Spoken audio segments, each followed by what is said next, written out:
an FYI. You're all gonna die screaming. All we wanna do is eat your brains. We're not unreasonable. I mean, no one's gonna eat your eyes. All we wanna do is eat your brains. We're at an impasse here. Maybe we should compromise. If you open up the door, we'll all come inside and eat your brains. Hi, I'm Tom Savini, and you're watching Wow Such Gaming. Good place for zombie and Zombieland videos. You heard him. Now, when you think of certain zombie movies, do particular scenes or moments pop up in your mind that stand out above all else? Ranging from expressing how dire the situation of the outbreak is, to showcasing the true nature of the undead, to a barren and stripped world devoid of life. These key displays represent much of what the film, television series, or game has to offer, or at least builds up to the worlds they are trying to depict. As to not beat around the bush, let's get things going sooner rather than later. Today, we are discussing, in no particular order or level of iconicness, the most brilliant scenes in zombie history.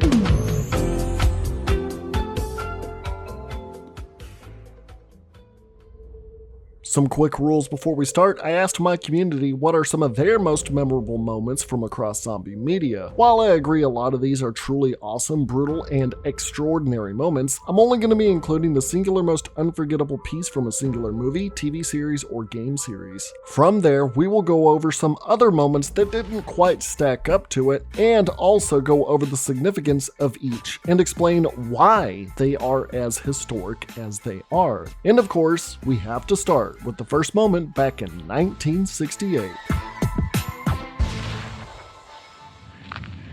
They're coming to get you, Barbara. Romero's Night of the Living Dead needing no introduction, there are many scenes that stick out from the debut of what would become the standard of the modern zombie medium. Karen Cooper coming back as a zombie child, wielding a spade to game over her own mom amidst her otherworldly screams. The eviscerated corpse at the top of the stairs that apparently scared moviegoers at the time so bad they left the theater crying and vomiting. Ben's casting as the lead hero as an African American only to be executed by armed individuals, giving viewers an analysis into racial tensions ripe in the 1960s. But there isn't anything more referenced, quoted, and memorable in my and many others' opinions more than Johnny simply, ominously stating, They're coming to get you, Barbara. as he tries to scare his sister at the Pennsylvania cemetery when a man comes shambling around. A simple but effective delivery, not knowing of the threat that would soon attack them despite having a human-like visage. But more so than that, it's just one of the most important lines in zombie history because it's so memorable and quoted by fans. Even showing up as a reference in 2004's Shaun of the Dead. We're coming to get you, Barbara! And reappearing in Tom Savini's 1990 remake. They're coming to get you, Barbara. Ask many longtime zombie fans, and this quote will be one of the most prominent uttered from their zombie-loving lips.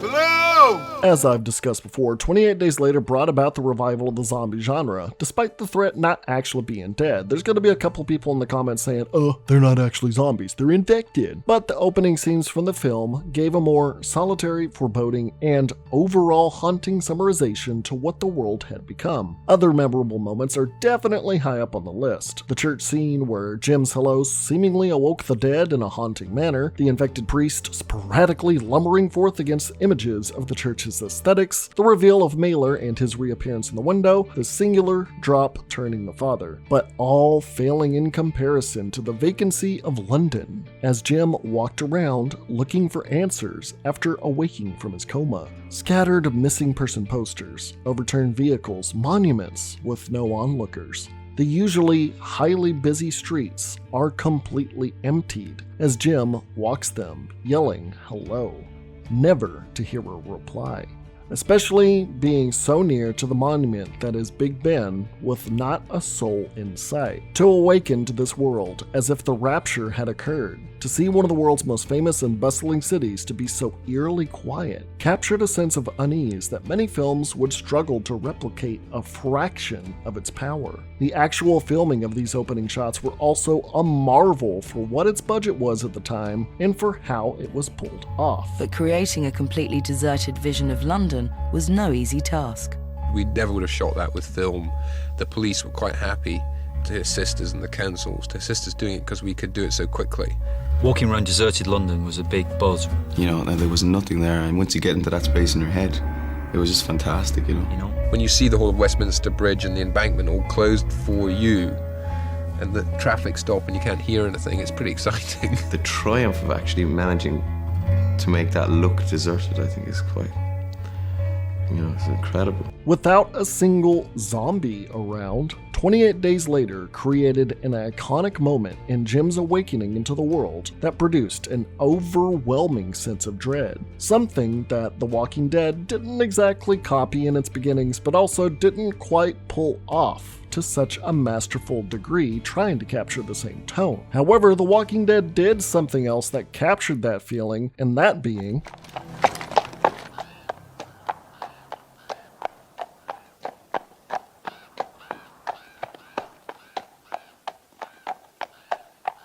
with The Walking Dead spanning over a dozen seasons, nearly half a dozen spin-offs, games, and more, there's plenty of scenes people would dub iconic, although the number and frequency of these selected memorable moments would wane as the show stayed on air. Rick 28 weeksing himself awake, Negan's eeny meeny miny mo, the barn opening scene, Rick biting the gang leader's throat out, Zombie Shane, the governor, but these are all shots memorable to fans or maybe even stuff that turns people off from the show. But one image that always stood out was always in promotional material and posters and purely had a lot to say without saying anything at all. And it was simply the short scene of Rick on horseback riding into Atlanta, with one side of the highway clogged with cars and the other empty and barren, showing how every person in the days of the pandemic was attempting to flee the major city, while no one dared to enter, leaving a large, empty road for Rick to travel down by himself. A daunting task for a singular man in his quest to find his family. Think of it like a condensed milk version of 28 Days Later's beginning, but now a solitary man must go into a populated city not knowing of the sheer amount of danger that lies in its barren landscape, and what's to come with the journey that lies ahead. The Walking Dead has lasted years, but one cannot forget how it all started, and from one's perspective as it all began. And this trek down the highway personified Rick Grimes' journey against all odds against forces unknown at that point. And with establishing the threats, one series started its off with a ghastly bang, no matter the quality or how many times it's remade.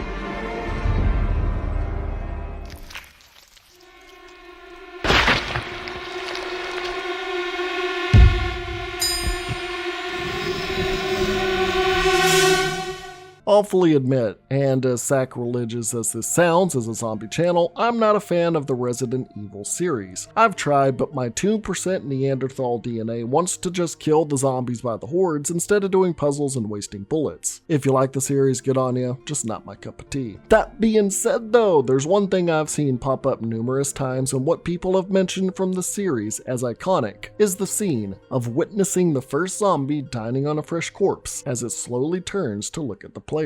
Of course, you can argue the case of the sudden village attack at the beginning of RE4, Big Boob Lady in RE8, the dinner scene with the Texas Chainsaw-like family of RE7, the introductions of Mr. X and the Nemesis in RE2 and 3 respectively, or Chris punching a damn boulder in RE5. But sometimes simplicity is key. Before we realized how utterly effed the various forms of viruses were, before things got way out of hand, was just a simple, generic zombie with eerie music that delivered a more than adequate introduction into the undead of the Resident Evil series, but also redefined horror games to come thereon after.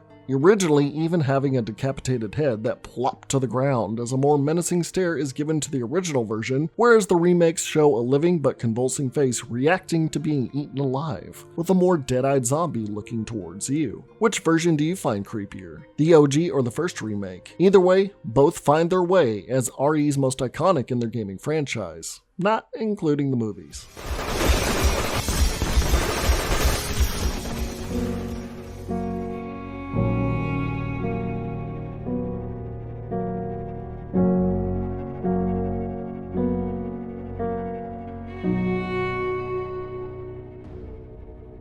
Going through the edits of this video, I nearly forgot probably the most memorable zombie game trailer of all time. While Dead Island 2's trailer with the bomb about to blow up, Sam B's Hoodoo You Voodoo Bitch, and a history of just being a decently average game series, nothing throughout the franchise's lifespan will ever compare to its reveal trailer. Set to desperately depressing music as half of the trailer is in reverse order following the descent of a little girl who had become zombified and attacked her father. The non-reverse side shows her running for her life from the undead as her mother and father tried to rescue her, not knowing her bite already spelt her doom. The zombies and their carnage looked brutal against the backdrop of a sunset vacation resort aesthetic, a Tarantino-esque approach to trailer making. That zoom out from her dead eye, the shot of the family's recording of their vacation before the nightmare set in, and again, the damn music are all just compounded into this unique experience that many find a highlight from the Dead Island series, and are still kinda laughably confused at how it turned into this. But I ain't complaining, Sam B is straight Pip of the Dead.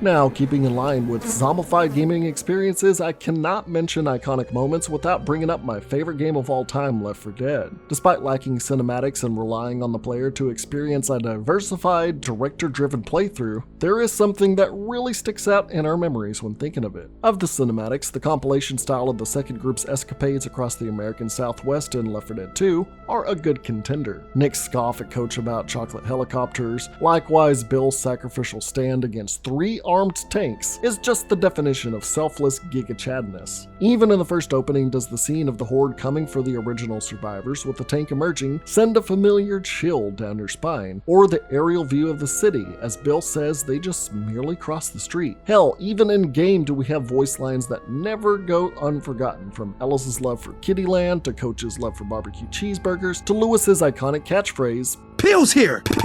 Pills here! but if I had to pick anything, it's that simple opening shot of the entire franchise as the music ominously fades in after reading out 2 weeks after first infection on a dead, rotting hand holding up 4 fingers with the thumb bitten off, swarming with flies, as the 4 OG survivors come into frame, noting a difference in the changing infected. The cover art, the symbol of the franchise, is just too damn iconic in my opinion. I mean, I have it freaking tattooed on my body. Much like the game's design, the 4-fingered hand as a design itself is deceptively simple. Just 4 people per team, and if left behind, you'll be dead in a team-oriented game. Every special and common following forth in the cinematic just perfectly encapsulates the gameplay ahead as the 4 survivors struggle to, well, survive. The zombies infected sprawling forth was reminiscent of a film that inspired it wholeheartedly, and honestly, next up is one of my favorite scenes in zombie history, even if you don't agree if they belong there.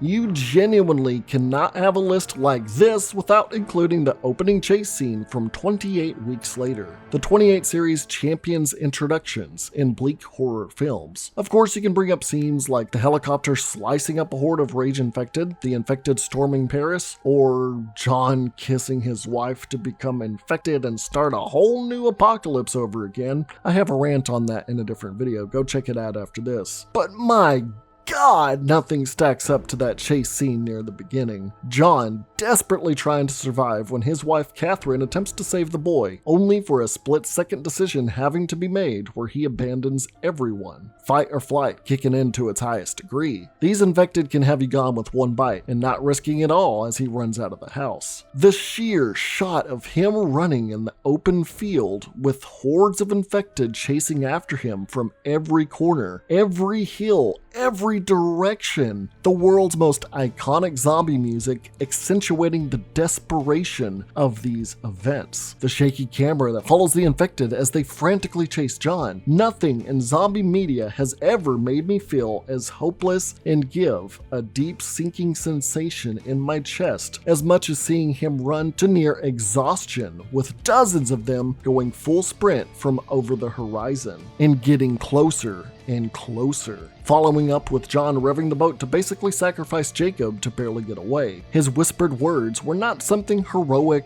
or a one-liner, just a natural response for just about anybody that would have escaped after running for their life. Hush it! Hush it! Hush it! Hush it! This entire chase scene always stands at the forefront of my mind when talking about my favorite zombie movie scenes, because it makes you feel the despair of overwhelming numbers of infected coming at you. How it's shot, how it's played out. There is no hero in this case. Shaun abandons everyone. It all feels just so real, even enough to where the Boondocks even parodied it. It makes you feel like there's no hope and that being more of a person than you are is impossible in front of insurmountable odds. And for that, it remains as one of the most memorable moments in zombie history. And you know what? You can't mention zombie history without another famous quote from the mind of George A. Romero. When there's no more room in hell, the dead will walk the earth. 1978's Dawn of the Dead was truly the largest catalyst for the zombie medium for fleshing out the flesh eaters, showing the world in its collective reaction to the undead and how it fell because of it. Memorable moments are plentiful in the original. The zombies roaming the mall to elevator music that became the outro theme to Robot Chicken.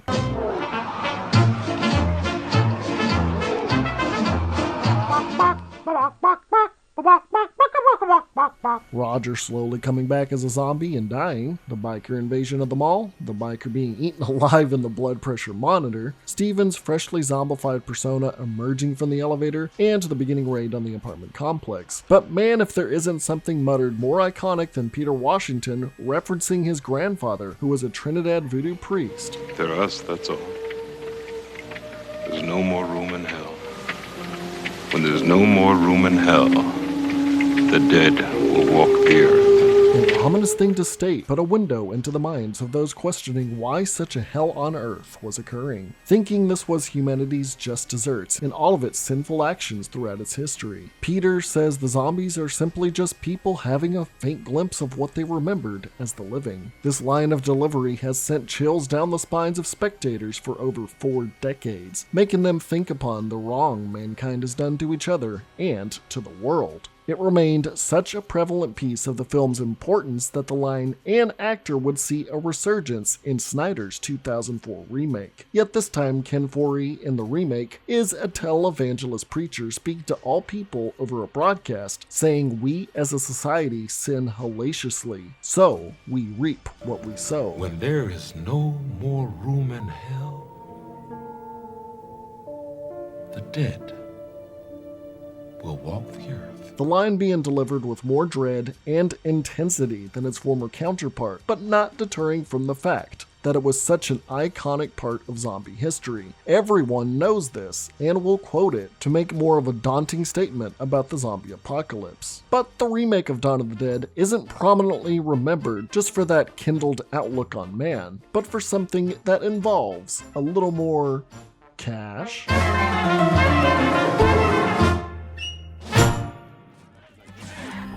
There's a man going round taking names.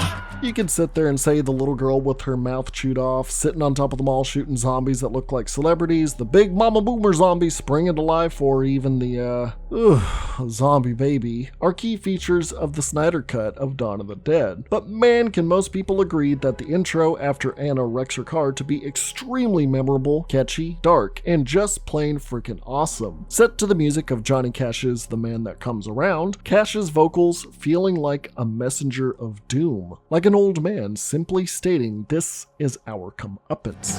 Hear the trumpets, hear the pipers. 100 million angels singing. Starting with the CDC representative stating everything about the virus is unknown, and that if the infected are living or dead, just giving the answer, We don't know. all while scattered shots of the ensuing zombie apocalypse from news footage to street footage showcasing riots, anarchy, uncertain destruction, and overall a failed armed response with jump cuts of the dead as they ravenously attack, depicting how swift and decisive the infection is and how quickly the world turns upside down while it comes to grips with what is actually going on. It's a great way of showing how society has crumbled that I feel many movies in the disaster genre would begin to imitate for years to come to build up to this ominous feeling of the end of the world. But for how this film starts, it's a decent way to unravel the world outside the Crossroads Mall, since a majority of Dawn of the Dead takes place there. Plus the ending quotes of Johnny Cash talking about the pale horse riding in. A pale horse, and his name that sat on him was Death, and hell followed with him. That really just hits you to the core, but the compilation style really worked for the beginning of this movie. But this isn't the only zombie film with an intro memorable to most.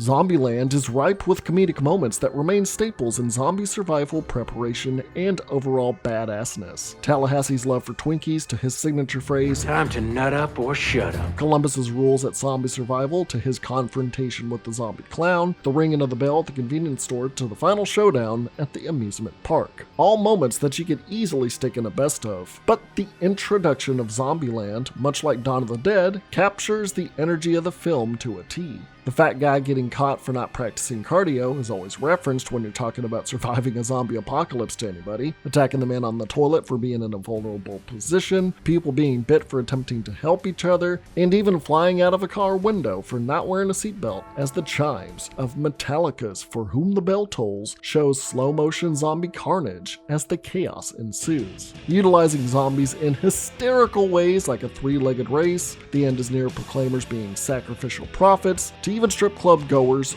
running from flopping undead.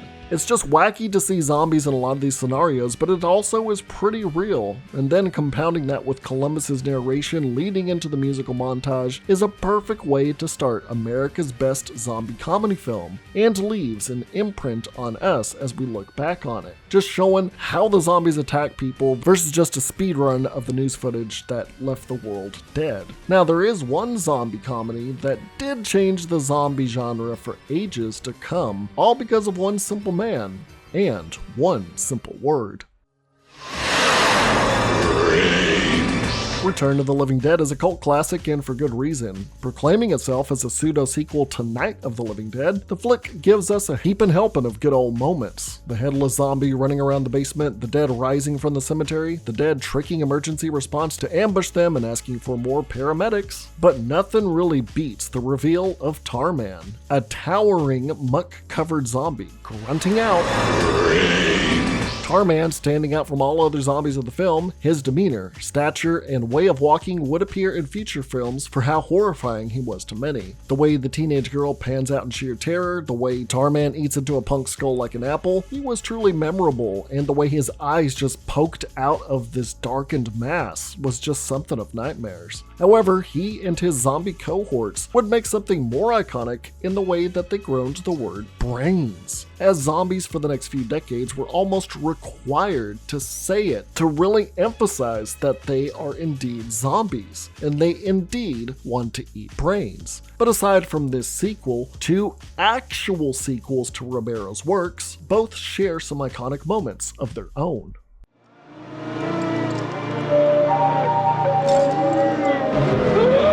Day of the Dead is a largely isolated affair within the confines of the underground military complex. The arms breaching the walls within a dream, the opening shots of the town showing the zombies lumber about with no purpose, to some great music, which Gorillaz sampled for A1M1.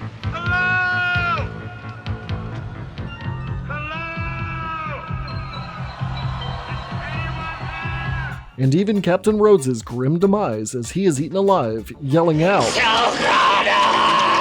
but shortly before his death, do we see the star of the film do more as a zombie than most. Bub, being a zombie trained to think like a human, witnessing Rhodes, the man that killed his mentor and father figure, about to die at the hands of his undead brothers and sisters, simply gives a stilted salute. This being a first for a zombie to do anything more than want to walk and eat, it gave a premonition of what's to come for the undead if given time and the right environment. Also showing Bub's development as not only a zombie, but a character that learned and loved, and taking out his retribution in a very sarcastic way, like any living person would, via the use of a gun instead of his own bare teeth. Bub's final appearance in the film with a salute was a great send-off that made him more living than dead that we remember fondly.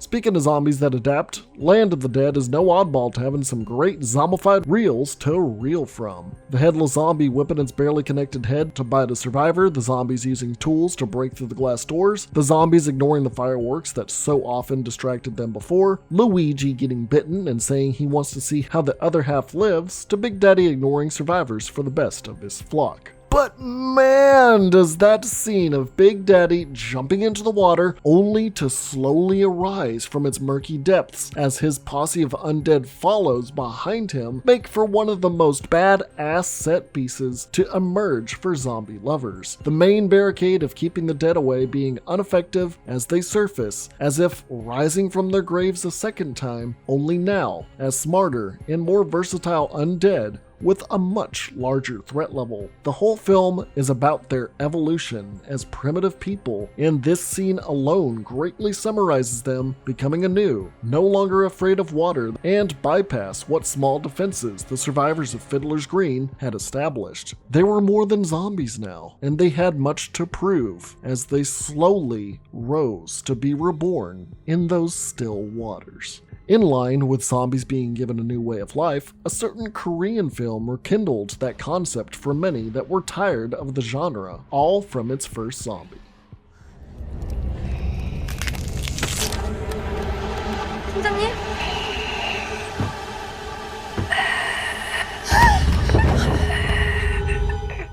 The perilous journey of Sak-woo taking his daughter Soo-won on a train ride to Busan to see her mother, only for the world outside to devolve to the zombie outbreak. Train to Busan was an exploration into the characters and how they view others in the world, with Sak-woo ultimately redeeming himself as a man and as a father. You can make the claim for certain scenes being notable here.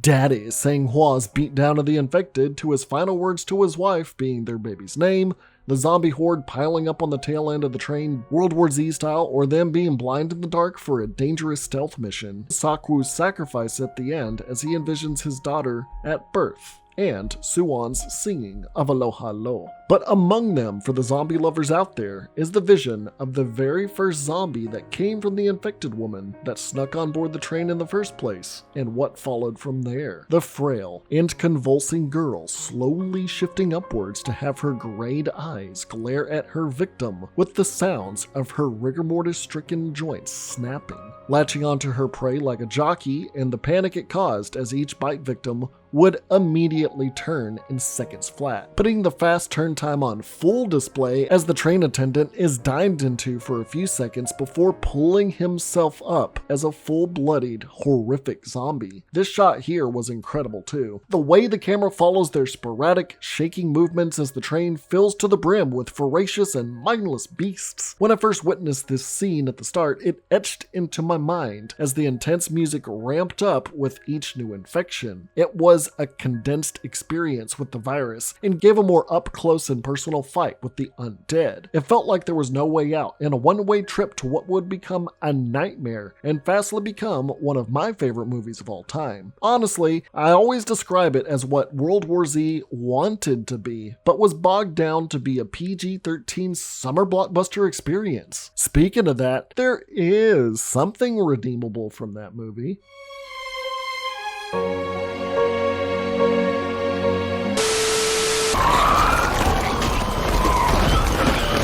Now, hear me out before you crucify me and unsubscribe. Yes, I put World War Z on the list. Yes, I hate this movie. Yes, it's an affront to Max Brooks' book of the same name. But hell, if that scene of the zombies accumulating and piling on top of each other to get over the walls of Jerusalem wasn't something that many people still remember. Other scenes from this film to remember? I guess the zombies attacking New York, the countdown with the teddy bear, the sick kid not being attacked, and Brad Pitt enjoying a nice, refreshing Pepsi. Live bolder, live louder, live for now. Pepsi! But yeah, no. The crowning achievement of this summer blockbuster, it's big, it's good summer fun, and we do not let up. It's so much fun. It's great summer fun. Is definitely that horde of zombies ascending the wall. Just watching zombies pile on top of each other like ants to get to their target is terrifying and frankly pretty cool. If only the rest of the movie captured that same energy and made you feel like there was any kind of danger for the main cast. Also, I always have to ask why they have people playing loud ass music if they know the zombies can climb like this. You know what, I'll stop myself before I go on a rant, but the rest of the movie is water fresh out of the dog. But that wall climbing scene is memorable as hell as helicopters fly overhead. Which brings us to another instance of helicopters flying over hordes of the undead.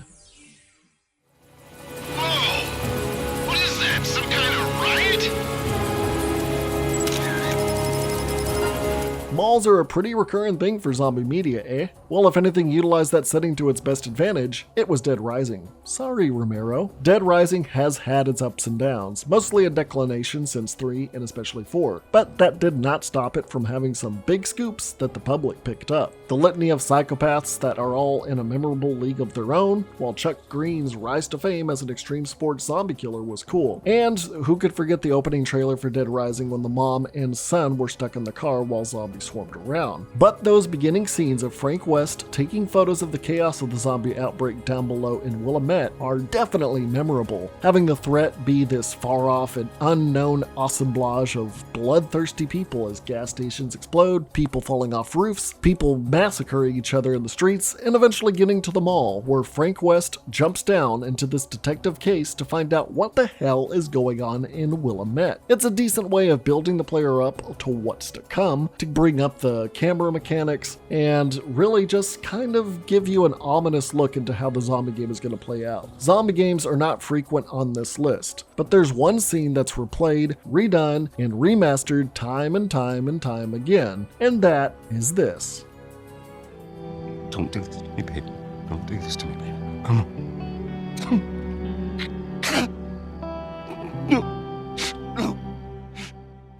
No matter how many remasters, remakes, and TV shows we get, there's always one definitive thing that everyone will always say: I can't wait to go through this drama all over again. And that is Sarah's death in the beginning of The Last of Us. While the infected are plentiful, more so in the games than the TV series, it's the scenes with Joel and or Ellie that remain memorable. The thing about The Last of Us that many tend to forget is that its story isn't solely about the cordyceps infected and what they did to the world, but more so it's a journey journey into the relationship of Joel and Ellie finding something to care for in this effed up world. I've lumped the game and TV show together for their similarities, but scenes like Sam becoming a zombie and Henry killing him and himself, Tessa's sacrifice, Ellie killing David, the opening interview of episode 1 of the TV show, the giraffe encounter, the Clicker and Bloater first time appearances in the TV show, or Joel's killing spree at the Fireflies base to save Ellie, and even the initial outbreak from Sarah's perspective once Texas goes downhill. But the end of Sarah's playability is what people remember the most. It's still a bit unreal for most that a man's daughter, someone we follow early on, is killed so easily. That and a child dying in a zombie apocalypse setting is a bit of a rarity, but for her to go after avoiding so many infected and Joel doing everything he can to protect her and failing once staring down the barrel of a soldier's gun is heart-wrenching as she struggles to make any words come from her dying body. Joel's ultimate reason for going on as he is, the ultimate dangers being other people and not the infected, and just the sheer volume and depressive tone this game was laying out for the rest of its span. No matter how many times we experience it, it's still gut-wrenching to experience either via the telly or the PlayStation, and I guess the PC if the port's gotten better. Really, it's just something really powerful that everyone always ends up crying over. But I would hate to end this iconic zombie moments video on a sad note, so let's go with something equal in memorability to cheerfulness, shall we?